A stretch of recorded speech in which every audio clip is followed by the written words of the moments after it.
Nun sewu nyon tanglet. Nek badhe teng Mbah Muzakir lewat mriki saged. Mboten saged, Pak. Nek sing jalur naik perahu mboten enten. Wonten mriki. Warung niku Nggih niki nyiri. niki nggih. Nggih. Assalamualaikum warahmatullahi wabarakatuh. Para sederek, saiki aku lagi ana ing Demak. Iki aku arep ziarah ning makame Mbah Syekh Muzakir.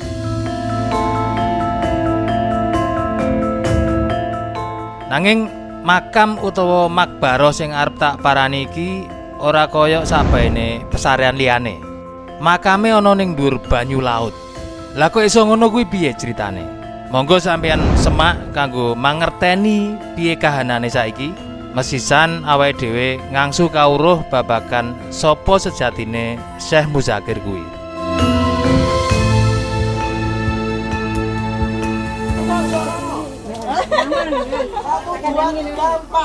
Yen sampeyan arep ziarah mrene, sampeyan iso nganggo jasa ojek perahu. Tarife 12.000 sak wonge sak blasan, lan sak rombongan biasane minimal wong 6. 6. Dadi nek kurang saka iku, sampeyan iso nyarter perahu dhewe. Tarife 72.000 sak blasan, utawa 96.000 nek dina Minggu lan tanggal abang.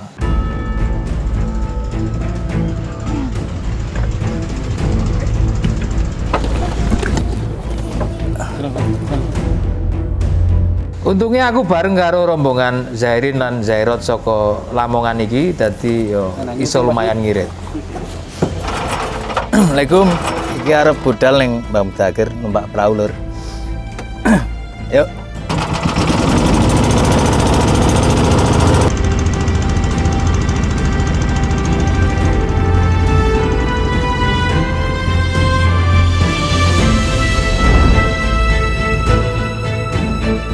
Biyen sadurunge banyu laut awit munggah, nek arep mrene awake dhewe iso milih. Arep liwat numpak perahu iso utawa arep mlaku lewat jalur darat ya iso. Nah, sawise banyu saya munggah lan sawise ana proyek dalan tol Demak Semarang, saiki sing jalur darat wis ditutup. Siji-sijine jalur yaiku mung numpak perahu kaya ngene iki. Dene mulih mengko iso milih arep mlaku utawa numpak perahu maneh.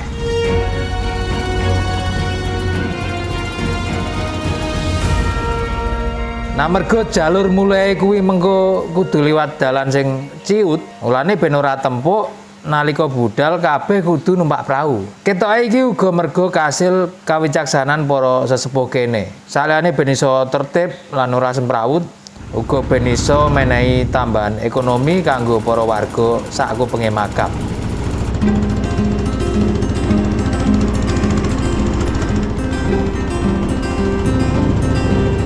Makam sing tak tuju iki dununge ana ing tlatah administratif Desa Bedono, Kecamatan Sayung, Kabupaten Demak, Jawa Tengah. Saka dalan gedhe sampean ngalor wae arah Pantai Morosari, udakara 3 kilonan, lan banjur numpak perahu nganti makam udakara 1 kilonan.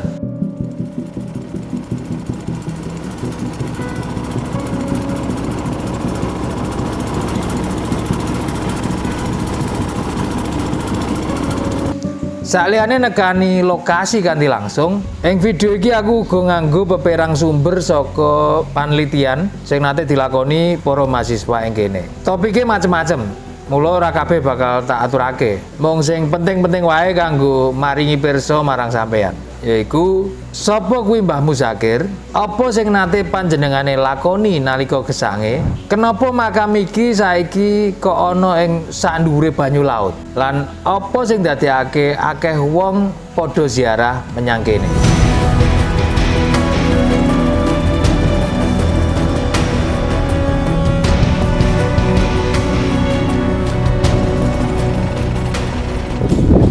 Iki wis mendarat lur ning makame Mbah Muzakir, makam sing ning tengah laut, mlebu ning Kecamatan Sayung, Kabupaten Demak. Nah, mengko awake dhewe iso ndelok kaya apa kahanan ning kono sekaligus kirim Al-Fatihah kagem Mbah Syekh Muzakir. Di langsung ae disemak bareng-bareng ya. Monggo.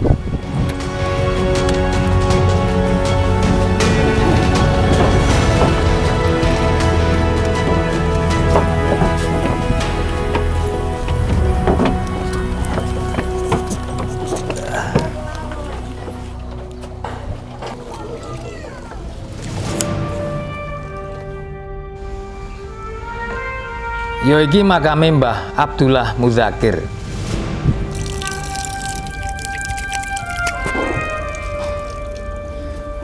Laut yang banyune tawar. Banyune rasin.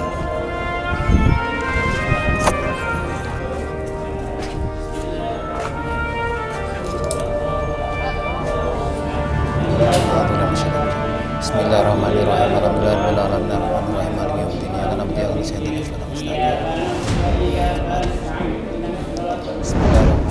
Data biografi Mbah Muzakir iki utamane tak olehi saka panelitiane Muhammad Bahrul Ihsanuddin Nursi saka Institut Agama Islam Negeri Kudus, Fakultas Dakwah lan Komunikasi Islam sing judule Manajemen Wisata Religi dalam Meningkatkan Daya Tarik Makam Syekh Muzakir, Desa Bedono, Kecamatan Sayung, Kabupaten Demak.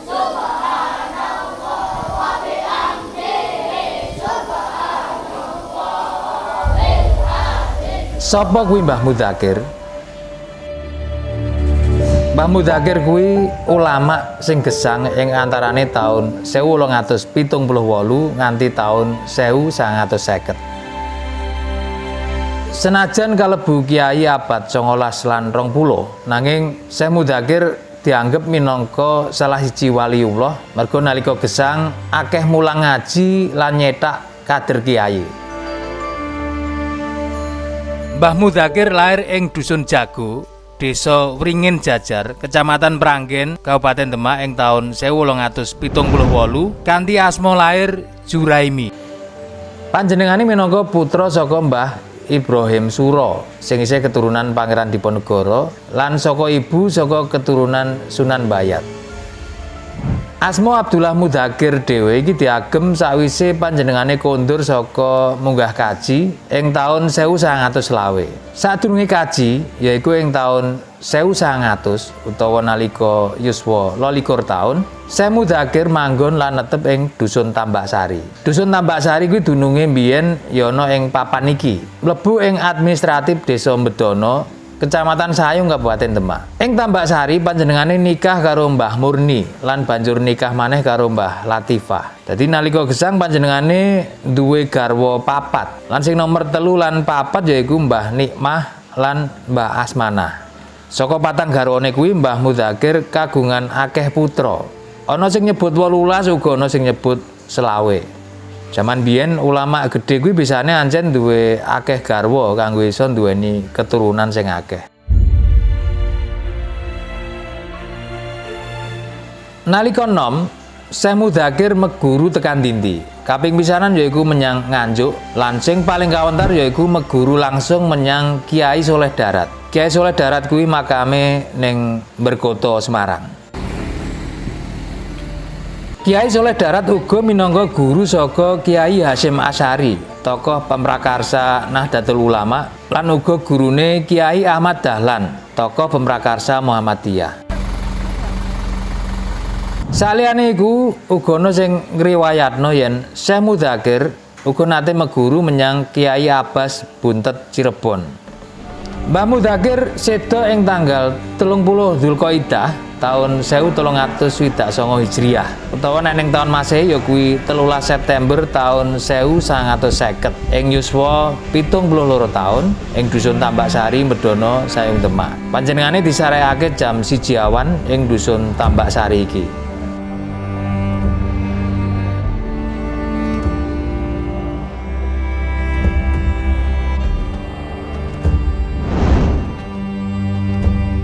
Syekh Muzakir dianggep duweni akeh karomah. Karomah kuwi apa? Karomah yaiku sawijining kekhususan sing diparingake Gusti Allah marang wong-wong sing ditresnani. Mesine ya wong-wong sing duwe iman. Nek nabi kuwi jenenge mukjizat, lah nek wali kuwi karomah. Lah nek wong biasa kuwi jenenge maunah. Karomahe Mbah Muzakir nalika enom yaiku kayata duweni fisik sing kuat. Saka penelitian kuwi diceritakake yen jaman nom-nomane Mbah Muzakir kuwi kuat ngangkat akeh karung beras lan kuat nggarap sawah sarta tambak kanthi cepet tanpa diwangi sapa-sapa. Dadi saliyane kuat, miturutku Mbah Muzakir iki menawa mbiyen uga priyayi sing sregep lan efektif. cak-cek, satset lan das-des. Karomah liyane yaiku harisma. Harismane sing diduweni nalika mulang saengga iso kasil nularake ilmu marang wong akeh lan murid-muride banjur iso dadi mudeng lan banjur dadi kiai-kiai anyar liyane. Dadi miturutku menawa Mbah Mudakir iki uga iso nerangake kawruh agama tanpa nganggo basa sing ndaki-ndaki saengga akeh wong sing iso nampa lan banjur mudeng. Nah, karomah sing pungkasan yaiku karomah sakwise seda sing iso dipirsani ning makam iki. Senajan makam iki dununge adoh saka daratan, nanging makam iki ora kelep. Dening warga kene lan wong-wong umume, makame dianggep ngapung, ngambang sak ndhuwure segara. Nek miturutku ya kurang tepak nek diarani ngapung. Nanging sing luwih tepak yaiku ora klelep lan ora kesapu ombak. Jadi nalika Mbah Mudakir seda ing taun 1950, papan iki mbiyene isih arupa desa, isih rupa daratan. Dununge ancen ana ing pinggir laut nanging isih rupa daratan. Durung dikebeki banyu kaya saiki. Saka pencitraan Google Earth sing tak gawe iki sampeyan iso mirsani abrasi sing kedadian ing papan iki kae taun 1985 nganti saprene.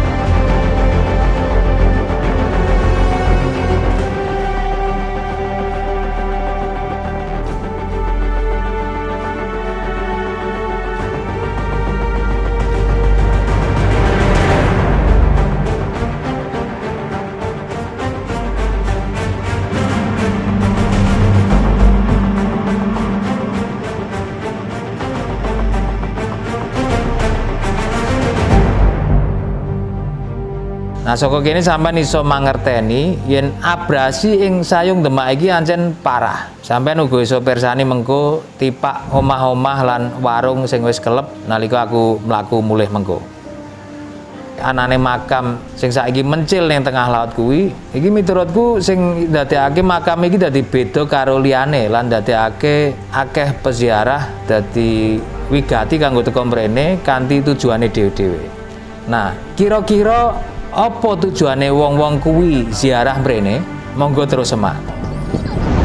Tanya itu kan tapi ini beliau ini kan termasuk santri Yes Soleh Darat itu kan yang terkenal di Jawa. Ya. Ke Mbah Soleh Darat sampun? Belum di Semarang di Bergoto.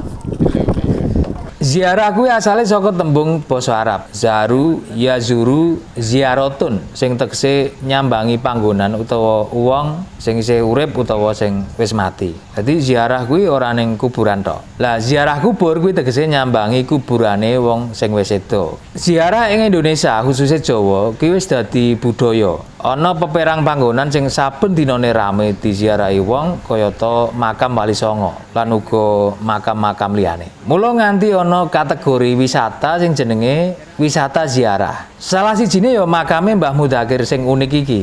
Makam iki dadi salah siji jujukan kanggo wisata ziarah. Istilahnya ngono. Nah, apa sejatine tujuane wong-wong kuwi ziarah menyang kene? Tempat kunjurnya saya Subakir itu ya. Iki tidar. Ya, Tidar nggih, petilasan kalau itu ya. Tawasul lan menehi pakurmatan marang leluhur lan tokoh-tokoh agung kuwi minangka salah siji unsur sing ndadekake ngrembakane wisata religi ing Jawa. Senajan ngono, mestine tujuane wong-wong kuwi ya beda-beda. Mula nate ana mahasiswa sing penelitian ing kene sing nyurvei tujuane wong-wong sing ziarah ing makam Mbah Mudakir. Judule yaiku Studi tentang Motivasi Peziarah di Makam Mbah Mudakir Sayung Demak. Sing neliti jenenge Ahmad Imron saka Fakultas Dakwah lan Komunikasi Universitas Islam Negeri Wali Songo Semarang. Iki apik kanggo tak aturake. Dadi iki studi kasus nganggo sampel swidak wong. Imron gawe 17 variabel motivasine wong-wong sing ziarah ning kene. Ing ngendi 17 variabel kuwi yaiku wasilah, berkah, eling mati, dorongan orang tua dan teman, golek ketenangan, oleh ridho, ungkapan rasa syukur, mengikuti kata hati, membudayakan tradisi kanggo tujuan penggawean, golek jodoh, lulus ujian, lancar rezeki, mung sekedar ziarah wae, refreshing, pelaris lan kanggo golek nomor togel.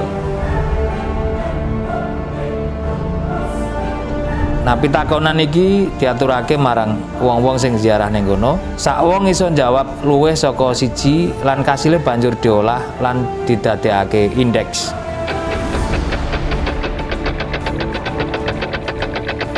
Motivasi sing paling dhuwur nomor pisanan yaiku wasilah. Kuwi 73%, banjur memperoleh ridho kuwi 27%, kanggo tujuan berkah 23%, eling mati 20%, kanggo golek ketenangan 57%, kanggo ungkapan rasa syukur 53%, melok rasa ning ati 43%, kanggo tujuan lulus ujian 13%, kanggo membudayakan tradisi 10%, dorongan orang tua dan teman 10%, lancar rezeki 10%, refreshing 10%, jodoh 7%. Dene telung variabel liyane kayata alasan penggawean, golek penglaris lan golek nomor togel kasile 0. Dadi ora ana sing jawab kuwi. Tapi ketika saya jadi diam Airnya dulu. Iki. Iki air sing tengah laut tapi tawar. Jadi aku pas wudhu mau mulut tawar. Ternyata dari sini. Aku pikir waduh sana ternyata. sana bisa ditawar, bisa Iya, direplika. iya. Kalau ada masalah Iki dhisik kamar mandi jamban nanging mergo kena apa jenenge ya? Abrasi, kenaikan air laut. Dadine ya kelep nek arep anu langsung plung gitu. Ayo. Senajan ziarah kuwi akeh dilakoni dening wong Islam, mergo ziarah kuwi ora dipenging ing ajaran Islam, nanging ziarah dhewe kuwi sejatine wis dadi budaya kae jaman sadurunge Islam mlebu ning Jawa. Nyambangi kuburan leluhur, nyekar lan nyadran contone. Kuwi wis dadi tradisi wong Jawa kae jaman animisme nganti Hindu Buddha. Ing jaman transisi Islam, budaya iki ora diilangi dening para wali songo, nanging mung diselarasno karo akidah Islam. Sing umpamane nek motivasine biyen maune kanggo nyenyuwun marang roh leluhur kaya to zaman animisme, kuwi diganti tujuane dadi kirim donga, wasilah lan aktivitas kanggo pepeling. Pepeling apa? Pepeling yen wong urip kuwi bakal mati. Lan yen uripe awake dhewe apik, mula awake dhewe bakal dieling dening wong akeh lan iso dadi panutan. Amal apik sing diterusno dadi panutan dening wong akeh kuwi iso dadi amal jariah utawa ilmu sing manfaat sing ora bakal pedhot ganjarane senajan awake dhewe wis mati. Kuwi manfaat kanggo sing wis mati utawa awake dhewe mengko nek wis mati. Saliyane kanggo pepeling, uga ana istilah sing jenenge tawasul. Tujuane tawasul. Tawasul kuwi nek cara Jawa kuno ya meh mirip karo ngalap berkah. Wong sing tawasul bakal oleh wasilah berkah. Berkah kuwi ya padha karo berkat utawa barokah sing tegese kabecikan. Tanpa sadar awake dhewe uga sering ndongaake wong liya supaya oleh berkah saka Gusti Allah. Yaiku nalika ngucapake Assalamualaikum warahmatullahi wabarakatuh. Sing tegese muga-muga awakmu diparingi keselamatan lan rahmat sarta berkah saka Gusti Allah. Nalika ana wong ngucap salam kuwi marang awake dhewe, tegese wong kuwi dadi wasilah utawa perantara marang Gusti Allah. Dekne ndongake awake dhewe kuwi kan perantara, wasilah. Saya dhuwur derajat keimanane wong sing ndongakake awake dhewe, mula saya makbul dongane. Ya contone sing paling cedhak ibu, kuwi dongane mujarab, tumus. Nah, saliyane ibu uga wong-wong sing duwe iman sing dhuwur utawa waliullah. Dadi wasilah kuwi perantara utawa kecipratan berkahe wong-wong sing dianggep cedhak karo Gusti Allah. Wali minangka wong sing cedhak karo Gusti Allah. Kirim donga utawa nglakoni ritual sing apik ing makam kayata maca Quran sing disusun dari tahlil utawa paling ora maca surat Al-Fatihah, kuwi iso dilakoni kanggo wasilah. Sapa wonge sing gelem ndongakno apik marang liyan, kagolong wong sing atine apik lan kuwi ditresnani dening Gusti Allah. Lan donga sing apik kuwi balik menyang awake dhewe. Iki ana hadise. Sejatine dongane wong muslim marang dulure yaiku nalika dulure kuwi ora weruh nek didongakno minangka donga sing mustajab. Donga kuwi bakal dicatet dening malaikat lan malaikat kuwi bakal ngucap amin. Lan banjur ujar sampeyan bakal oleh padha persis karo sing mbok jaluke marang dulurmu kuwi. Dulur kuwi ateges wong padha muslime. Ndongakno wong sing biasa wae kuwi iso balik menyang awake dhewe. Lah nek ndongakno nabi utawa wali mestine ya oleh lan kuwi luwih utama. Contoh ndonga kanggo Kanjeng Nabi ya kuwi selawat. Allahumma sholli ala Sayyidina Muhammad. Ya Allah, paringake rahmat kagem Kanjeng Nabi Muhammad. Nabi kuwi kan wis maksum, wis suci. Lah kok isih awake dhewe dongakno? Ya ora apa-apa, mergo donga kuwi uga bakal balik marang awake dhewe. Saliyane iku, kanthi maca selawat, awake dhewe dadi eling Nabi lan eling tuladane. Ngono uga marang para wali sing duwe jasa ing tanah Jawa. Kanthi teka langsung ing makam lan kirim donga, awake dhewe dadi eling marang tuladane. Iki sing diarani wasilah. Level wasilah sing paling dhuwur yaiku tetep wasilahe Kanjeng Nabi Muhammad sallallahu alaihi wasallam. Sing sapa wonge gelem nerusake ilmu lan tulodo luhur saka Kanjeng Nabi, mula bakal iso nggayuh keimanan lan kabecikan urip ing donya lan akhirat. Dadi wasilah kuwi iso diolehi saka wong kang saleh kayata para nabi lan wali. Nalika nabi lan wali kuwi isih gesang utawa nalika wis seda. Nah, wasilah utawa perantara kanggo apa? Yaiku perantara kanggo nggayuh keimanan lan kabecikan urip lewat ilmu lan tulodo luhur sing diajarake.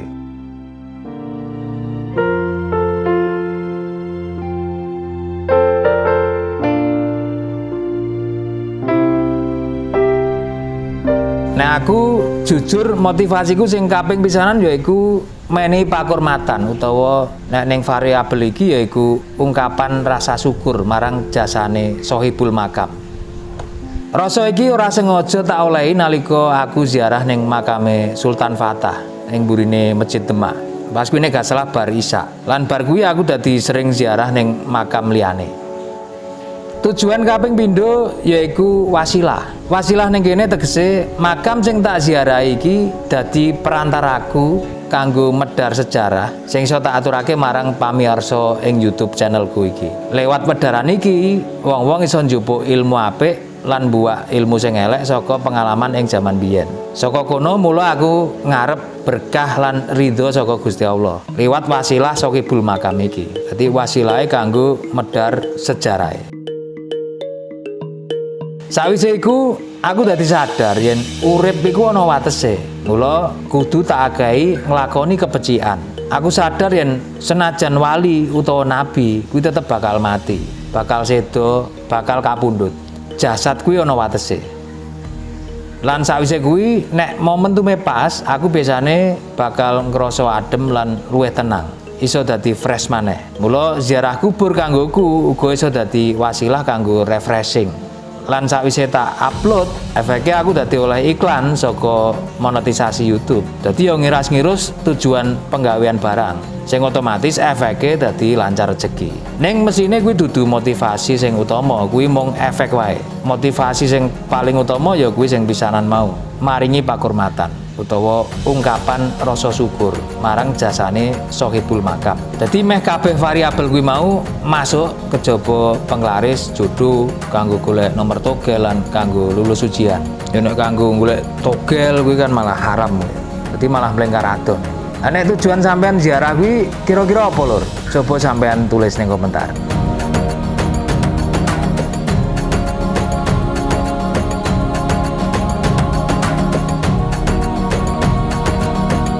Dadi sampean iso persani dhewe. Dadi nek miturutku dhisik iki warung-warung souvenir biasane nek ziarah makam ning wali kaya Sunan Kalijaga, Sunan Muria kan mulai kan lewat warung-warung. Lah saiki mergo abrasi warung-warunge kanane kaya ngene iki. Wis ditinggalno lan rezekine pindah ning tukang perahu. Jadi adil ya, praune tetap kecipratan rezeki. Budale numpak perahu 12.000 sak wong nek rombongan. Tapi nek ora duwe rombongan berarti nyarter sak belasan piro nek gak salah 72.000 ya menawa sak belasan jadi bukan pulang pergi. Mergo barenganku pas budal mlaku ya karo ndelok kanan enake mlaku wae sampean ben iso roh dalane.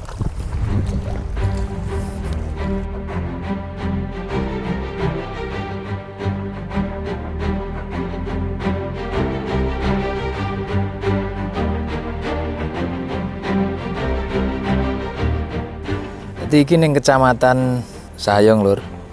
Sampeyan iso bersani mau sak dalan-dalan omahe ning pinggir laut kaya mengapung ya, tapi sing sejatine kedadian kuwi adaptasi. Jadi mergo banyu laut munggah dene tanahe ya wis ning kene ya adaptasi tinggahno dadi omah panggung kaya ngene iki. Tapi sing daerah kono ya gelem ra gelem kelep kayak warung-warung iki mau.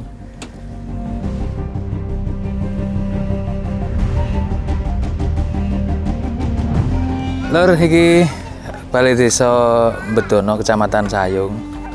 Di kanane ya kena rop kayak ngene iki. Terus iso cendhek ya.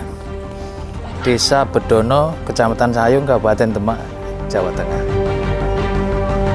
Tak pikir iku sing iso tak aturake, muga-muga iki iso maringi manfaat. Matur nuwun wis gelem nyemak nganti paripurna. Salam karahayon, billahi taufik wal hidayah. Wassalamualaikum warahmatullahi wabarakatuh.